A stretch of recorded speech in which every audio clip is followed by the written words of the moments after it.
আসসালামু আলাইকুম, স্বাগত জানাচ্ছি ডিডিবি নিউজ 24 এর আন্তর্জাতিক সংবাদে। সংবাদের শুরুতেই থাকছে সংবাদ শিরোনাম। সোমালিল্যান্ডকে স্বীকৃতিতে ইসরায়েলকে কড়া হুঁশিয়ারি হুতির। সিরিয়ায় একাধিক শহরে ফের রক্তক্ষয়ী সংঘর্ষ, বহু হতাহত। যুক্তরাষ্ট্রে ট্রাম্পের সঙ্গে বৈঠকে বসছেন নেতানিয়াহু। যুক্তরাষ্ট্রে 2 হেলিকপ্টারের মুখোমুখি সংঘর্ষ, পাইলট নিহত। ইকুয়েডরে সমুদ্র সৈকতের পাশে বন্দুকধারীদের হামলায় নিহত 6। কিমের তত্ত্বাবধানে ক্রুজ ক্ষেপণাস্ত্রের পরীক্ষা চালাল উত্তর কোরিয়া। এতক্ষণ শুনছিলেন সংবাদ শিরোনাম, এখন থাকছে বিস্তারিত। সোমালিল্যান্ডকে স্বীকৃতিতে ইসরায়েলকে কড়া হুঁশিয়ারি হুতির। বিশ্বের প্রথম দেশ হিসেবে সোমালিল্যান্ডকে স্বাধীন ও সার্বভৌম রাষ্ট্র হিসেবে আনুষ্ঠানিকভাবে স্বীকৃতি দিয়েছে ইসরায়েল। এই পদক্ষেপের নিন্দা জানিয়েছে সোমালিয়া, মিশর ও আফ্রিকান ইউনিয়ন। এমনকি এটিকে আফ্রিকার হর্ন অঞ্চলের বিরুদ্ধে ইসরায়েলের বিপজ্জনক পদক্ষেপ হিসেবেও বিবেচনায় নিয়েছে দেশগুলো।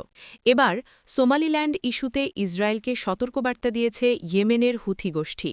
সোমালিল্যান্ডের অবস্থান এডেন উপসাগরের তীরে, যা সরাসরি ইয়েমেনের উল্টো দিকে এবং বাব আল মান্দেব প্রণালীর ঠিক পাশেই অবস্থিত।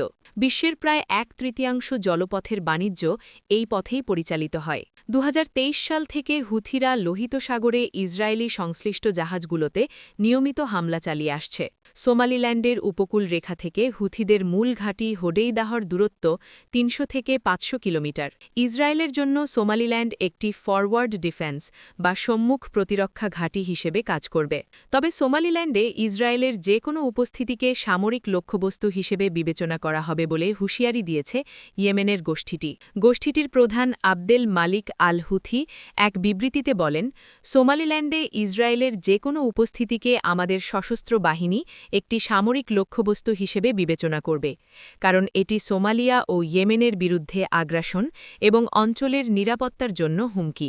গত শুক্রবার ইসরায়েল আনুষ্ঠানিকভাবে সোমালিল্যান্ডকে স্বীকৃতি দেয়। 1991 সালে সোমালিয়া থেকে একতরফাভাবে বিচ্ছিন্ন হওয়ার পর এই প্রথম কোনো দেশ সোমালিল্যান্ডকে স্বীকৃতি দিল। হুথি নেতা সতর্ক করে বলেন, এই পদক্ষেপের পরিণতি হবে গুরুতর। তিনি বলেন, এই স্বীকৃতি সোমালিয়া ও আফ্রিকান প্রতিবেশী অঞ্চল, সাথে সাথে ইয়েমেন, লোহিত সাগর ও লোহিত সাগরের উভয় তীরবর্তী দেশগুলোর বিরুদ্ধে একটি শত্রুতাপরায়ণ পদক্ষেপ। এর আগে সোমালিল্যান্ডের ইসরায়েলি স্বীকৃতিকে রাষ্ট্রীয় আগ্রাসন আখ্যা দিয়েছে সোমালিয়া। এই পদক্ষেপের নিন্দা জানিয়ে দেশটি বলেছে, এমন আগ্রাসন কখনো বরদাস্ত করা হবে না। সিরিয়ায় একাধিক শহরে ফের রক্তক্ষয়ী সংঘর্ষ, বহু হতাহত। সিরিয়ার একাধিক শহরে ফের তীব্র রক্তক্ষয়ী সংঘর্ষ শুরু হয়েছে। প্রাথমিক তথ্য মতে এতে একজন নিরাপত্তা কর্মকর্তা সহ 3 জন নিহত এবং আরও অন্তত 60 জন আহত হয়েছেন বলে স্থানীয় কর্তৃপক্ষের বরাতে জানিয়েছে আল জাজিরা। প্রতিবেদন মতে আজ রোববার 28 ডিসেম্বর লাতাকিয়া, তার্তুস ও জাবলে শহরে বিক্ষোভকালে সংঘাত ছড়িয়ে পড়ে। ক্ষমতাচ্যুত একনায়ক প্রেসিডেন্ট বাশার আল আসাদের আটক সদস্যদের মুক্তি এবং চাকরিতে পুনর্বহালের দাবিতে তার্তুস ও লাতাকিয়াতে শিয়া ধর্মাবলম্বী স্বল্প লম্ব সম্প্রদায়ের শত শত মানুষ রাস্তায় নেমে আসে। লাতাকিয়াতে আজহারি চত্বরে বিক্ষোভের এক পর্যায়ে নিরাপত্তা বাহিনীর লক্ষ্য করে গুলি চালানো হয়। তার্তুসে বানিয়াস পুলিশ স্টেশনে হ্যান্ড গ্রেনেড ছুড়ে মারে অজ্ঞাত আমলাকারীরা। এতে 2 জন সৈন্য সদস্য আহত হন। তবে বিক্ষোভকারীদের ওপর গুলি চালানোর বিষয়টি নিশ্চিত করেনি সিরীয় কর্তৃপক্ষ। তারা বলেছে, পরিস্থিতি নিয়ন্ত্রণে রয়েছে। গত বছরের ডিসেম্বরে বিদ্রোহীদের আক্রমণে বাশার আল আসাদের পতন ঘটে। এরপর সাবেক আল কায়দা নেতা আহমেদ আল শারার নেতৃত্বে নতুন সরকার ক্ষমতায় আসলেও শান্তি ফেরেনি। গত 1 বছরে দেশটিতে বেশ কয়েকটি সাম্প্রদায়িক সংঘর্ষের ঘটনা ঘটেছে।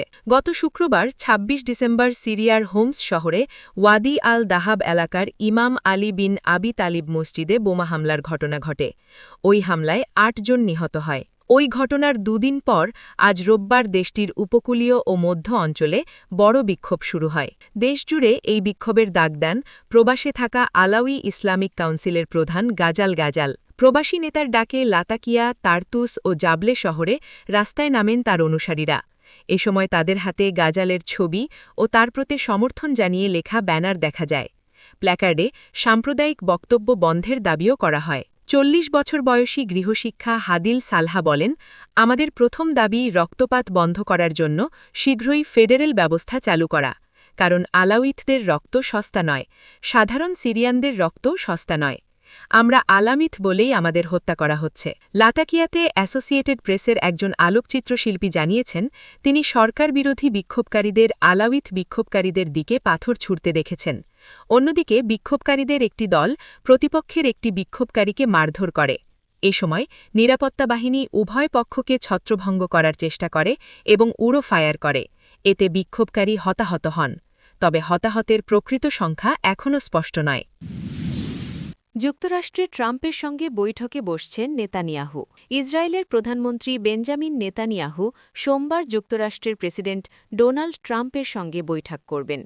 একজন ইসরায়েলি কর্মকর্তা এএফপিকে এ তথ্য জানান। ফ্লোরিডায় অনুষ্ঠেয় এই বৈঠকে গাজায় ভঙ্গুর যুদ্ধবিরতি পরিকল্পনার পরবর্তী ধাপ নির্ধারণে অত্যন্ত গুরুত্বপূর্ণ হিসেবে দেখা হচ্ছে। জেরুজালেম থেকে বার্তা সংস্থা এ খবর জানায়। এটি হবে চলতি বছরে যুক্তরাষ্ট্রে ট্রাম্পের সঙ্গে নেতানিয়াহুর পঞ্চম সাক্ষাৎ। এই সফর এমন এক সময় হচ্ছে যখন ট্রাম্প প্রশাসন ও আঞ্চলিক মধ্যস্থতাকারীরা গাজা উপত্যকায় ইসরায়েল ও হামাসের মধ্যে যুদ্ধবিরতির দ্বিতীয় ধাপে অগ্রসর হওয়ার জন্য চাপ দিচ্ছে। শনিবার এক ইসরায়েলি কর্মকর্তা জানান, নেতানিয়াহু ২৮ ডিসেম্বর যুক্তরাষ্ট্রের উদ্দেশ্যে রওনা হবেন ও পরদিন ফ্লোরিডায় ট্রাম্পের সঙ্গে বৈঠক করবেন। তবে নির্দিষ্ট স্থান উল্লেখ করেননি। ডিসেম্বরের মাঝামাঝি সময়ে ট্রাম্প সাংবাদিকদের বলেন, বড়দিনের ছুটিতে নেতানিয়াহু সম্ভবত ফ্লোরিডায় তার সঙ্গে দেখা করতে আসবেন। মার-আ-লাগো রিসোর্টে রওনা হওয়ার আগে ট্রাম্প বলেন, তিনি আমার সঙ্গে দেখা করতে চান। আমরা আনুষ্ঠানিকভাবে কিছু ঠিক করিনি, তবে তিনি দেখা করতে চান। ইসরায়েলের ইয়েদিওথ আহরন্থ পত্রিকা বুধবার জানায়, বৈঠকে ইরান ইসরায়েল সিরিয়া নিরাপত্তা চুক্তি, লেবাননে হিজবুল্লাহর সঙ্গে যুদ্ধবিরতি এবং গাজা চুক্তির পরবর্তী ধাপসহ বিভিন্ন আঞ্চলিক ইস্যু নিয়ে আলোচনা হওয়ার কথা। গাজা প্রসঙ্গে শান্তি উদ্যোগের সংগঠন অ্যালায়েন্স ফর টু স্টেটসের সহ উপাধ্যক্ষ ও হামাসের সঙ্গে গোপন আলোচনায় অংশ নেওয়া গারশন বাস্কিন বলেন, বৈঠকের সময়টি অত্যন্ত গুরুত্বপূর্ণ। তিনি হামাসের সঙ্গে গোপন আলোচনায় অংশ নিয়েছেন। এএফপিকে তিনি বলেন, প্রথম ধাপ কার্যত শেষ। এখনও একজন মৃত ইসরায়েলি জিম্মি রয়েছেন যাকে খুঁজে পাওয়া যাচ্ছে না। বাস্কিন বলেন, দ্বিতীয় ধাপ শুরু করতে হবে। ইতোমধ্যেই দেরি হয়ে গেছে এবং আমেরিকানরা বুঝতে পারছে যে হামাসকে পুনর্গঠনের জন্য অনেক সময় দেওয়া হয়েছে, যা তারা রাখতে চায় না। ওয়াশিংটন ও তার আঞ্চলিক মিত্রদের মধ্যস্থতায় হওয়া গাজা যুদ্ধবিরতির দ্বিতীয় ধাপে অগ্রগতি এখনও ধীর গতিতে এগোচ্ছে। উভয় পক্ষই নিয়মিত যুদ্ধবিরতি লঙ্ঘনের অভিযোগ করছে। মধ্যস্থতাকারীরা আশঙ্কা করছেন, ইসরায়েল ও হামাস দুপক্ষই প্রক্রিয়াটি ইচ্ছাকৃতভাবে বিলম্বিত করছে। পরবর্তী ধাপ অনুযায়ী ইসরায়েলের গাজা থেকে সেনা প্রত্যাহারের কথা রয়েছে। হামাসের পরিবর্তে একটি অন্তর্বর্তী কর্তৃপক্ষ ফিলিস্তিনি ভূখণ্ড পরিচালনা করবে। সেখানে একটি আন্তর্জাতিক স্থিতিশীলতা বাহিনী মোতায়েনের কথাও রয়েছে। এছাড়াও হামাসকে অস্ত্র সমর্পণ করতে হবে, যা বড় বাধা হিসেবে দেখা হচ্ছে। শুক্রবার মার্কিন সংবাদমাধ্যম অ্যাক্সিওস জানায়, ট্রাম্প নেতানিয়াহু বৈঠক চুক্তির পরবর্তী ধাপে অগ্রসর হওয়ার জন্য গুরুত্বপূর্ণ। প্রতিবেদনে বলা হয়, যুদ্ধবিরতিকে দুর্বল করা ও শান্তি প্রক্রিয়া আটকে দেওয়ার পদক্ষেপ নেওয়ায় নেতানিয়াহুর উপর ট্রাম্প প্রশাসনের শীর্ষ কর্মকর্তারা ক্রমেই বিরক্ত হচ্ছেন। লন্ডন ভিত্তিক থিঙ্ক ট্যাঙ্ক চেথাম হাউসের মধ্যপ্রাচ্য বিশেষজ্ঞ ইওসি মেকেলবার্গ বলেন, মার্কিন প্রশাসন নেতানিয়াহুকে নিয়ে যে হতাশ হয়ে পড়ছে তার লক্ষণ দিন দিন বাড়ছে। যুক্তরাষ্ট্রে ২ হেলিকপ্টারের মুখোমুখি সংঘর্ষে পাইলট নিহত। যুক্তরাষ্ট্রের নিউ জার্সি অঙ্গরাজ্যের আকাশে উড্ডয়নের সময় ২টি হেলিকপ্টারের মুখোমুখি সংঘর্ষে একজন নিহত ও আরেকজন গুরুতর আহত হয়েছেন। স্থানীয় সময় রোববার ২ ডিসেম্বর এই দুর্ঘটনা ঘটে। স্থানীয় কর্তৃপক্ষের বরাত দিয়ে বিবিসি জানায়, রোববার ১১:২৫ হ্যামন্টন মিউনিসিপ্যাল এয়ারপোর্টের আকাশসীমায় হেলিকপ্টার দুটি সংঘর্ষে জড়ায়। খবর পাওয়ার সঙ্গে সঙ্গে জরুরি উদ্ধারকারী দল ঘটনাস্থলে পৌঁছে উদ্ধার কাজ শুরু করে। হ্যামন্টন পুলিশের প্রধান কেভিন ফ্রিল জানান, দুর্ঘটনার পর একটি হেলিকপ্টার দ্রুত ঘূর্ণায়মান অবস্থায় মাটির দিকে আছড়ে পড়ে। পরে পুলিশ ও ফায়ার সার্ভিসের সদস্যরা হেলিকপ্টারে ছড়িয়ে পড়া আগুন নিয়ন্ত্রণে আনেন। ফেডারেল এভিয়েশন অ্যাডমিনিস্ট্রেশন জানায়, আকাশে মুখোমুখি সংঘর্ষে পড়া হেলিকপ্টার দুটি ছিল এনস্ট্রম F-28A এবং এনস্ট্রম 280C মডেলের। প্রতিটি হেলিকপ্টারে কেবল একজন করে পাইলট ছিলেন। সংঘর্ষের পর একজন পাইলট ঘটনাস্থলেই মারা যান আর অপরজনকে গুরুতর আহত অবস্থায় হাসপাতালে ভর্তি করা হয়। পুলিশ প্রধান কেভিন ফ্রিল জানিয়েছেন, দুর্ঘটনার কারণ খতিয়ে দেখতে FAA এবং national transportation safety board NTSB যৌথভাবে তদন্ত শুরু করবে। প্রায় 15,000 জনসংখ্যার শহর হ্যামিল্টন নিউ জার্সির অ্যাটলান্টিক কাউন্টিতে অবস্থিত। এটি ফিলাডেলফিয়া শহর থেকে প্রায় 35 মাইল দক্ষিণ-পূর্বে। কৃষিভিত্তিক ঐতিহ্যের জন্য পরিচিত এই শহরের কাছেই রয়েছে বিশাল বনাঞ্চল পাইনের ব্যারেন্স। গত জানুয়ারিতে ওয়াশিংটন ডিসিতে একটি সামরিক হেলিকপ্টারের সঙ্গে যাত্রীবাহী বিমানের সংঘর্ষে 67 জন নিহত হয়। FAA এর তথ্যানুযায়ী গত 3 বছরে যুক্তরাষ্ট্রে হেলিকপ্টার দুর্ঘটনার হার কমেছে। ইকুয়েডরে সমুদ্র সৈকতের পাশে বন্দুকধারীদের হামলায় নিহত 6 জন। ইকুয়েডরে সমুদ্র সৈকতের পাশে বন্দুকধারীদের হামলা করেছে একাধিক বন্দুকধারী। পুলিশ জানিয়েছে, সোমবার স্থানীয় সময়ে দক্ষিণ-পশ্চিম ইকুয়েডরের সমুদ্র সৈকতের পাশে হামলা করে একাধিক বন্দুকধারী। জনপ্রিয় তিমি পর্যবেক্ষণ কেন্দ্র পুয়ের্তো লোপেজে ওই হামলায় আরও 3 জন আহত হয়েছে। একটা ভ্যানগাড়ি এবং 2টি মোটরসাইকেলে আসা কয়েকজন বন্দুকধারী গুলি চালিয়ে পালিয়ে যায়। স্থানীয় গণমাধ্যমের প্রতিবেদনে বলা হয়েছে, এই সপ্তাহে ওই শহরে এটি নিয়ে তৃতীয়বারের মতো হামলার ঘটনা ঘটেছে। এসব হামলায় এখনও পর্যন্ত 9 জন নিহত হয়েছে বলে খবর পাওয়া গেছে। বন্দুকধারীদের অবস্থান এখনও জানা যায়নি। পুলিশ এক বিবৃতিতে জানিয়েছে, প্রাথমিক প্রতিবেদন অনুযায়ী অপরাধিকমূলক গোষ্ঠীগুলির মধ্যে অভ্যন্তরীণ বিরোধের কারণে এই হামলার ঘটনা ঘটেছে। ইকুয়েডর বিশ্বের 2টি শীর্ষ কোকেন রপ্তানিকারক দেশ কলম্বিয়া ও পেরুর মাঝামাঝি অবস্থিত এবং মেক্সিকো ও কলম্বিয়ান কার্টেলের সাথে যুক্ত গ্যাংদের কারণে সেখানে হিংসা বৃদ্ধি পেয়েছে। দেশটির প্রেসিডেন্ট ড্যানিয়েল নোবোয়া বেশ কিছু কঠোর নীতিমালা প্রণয়ন করলেও আজ পর্যন্ত সেগুলো হিংসারোধে খুব কমই কাজ করেছে।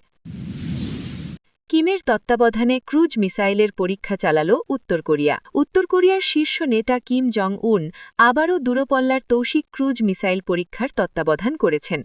দেশটির রাষ্ট্রীয় সংবাদ সংস্থা KCNA সোমবার জানিয়েছে, রোববার পশ্চিম উপকূলে এই সফল পরীক্ষা চালানো হয়েছে। নির্ধারিত কক্ষপথ পেরিয়ে মিসাইলগুলো লক্ষ্যস্থলে নির্ভুলভাবে আঘাত করায় সন্তোষ প্রকাশ করেছেন কিম।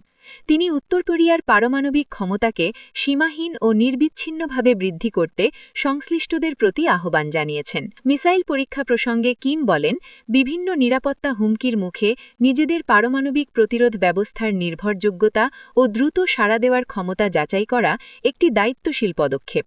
তিনি আরও বলেন, উত্তর কোরিয়া তার রাষ্ট্রীয় পারমাণবিক যুদ্ধ ক্ষমতা বাড়াতে সর্বোচ্চ প্রচেষ্টা অব্যাহত রাখবে। অন্যদিকে দক্ষিণ কোরিয়ার সামরিক বাহিনী জানিয়েছে, তারা রোববার সকালে পিয়ংইয়ংয়ের সন্নিকট সুনান এলাকা থেকে বেশ কয়েকটি মিসাইল উৎক্ষেপণের তথ্য শনাক্ত করেছে। এবছরের শেষের দিকে উত্তর কোরিয়া আরও মিসাইল পরীক্ষা চালাতে পারে বলে সিওল সতর্কবার্তা দিয়েছে। এছাড়াও সম্প্রতি কিম জং উন একটি নির্মাণাধীন বিশাল পারমাণবিক শক্তিচালিত তৌশিক সাবমেরিন পরিদর্শন করেন।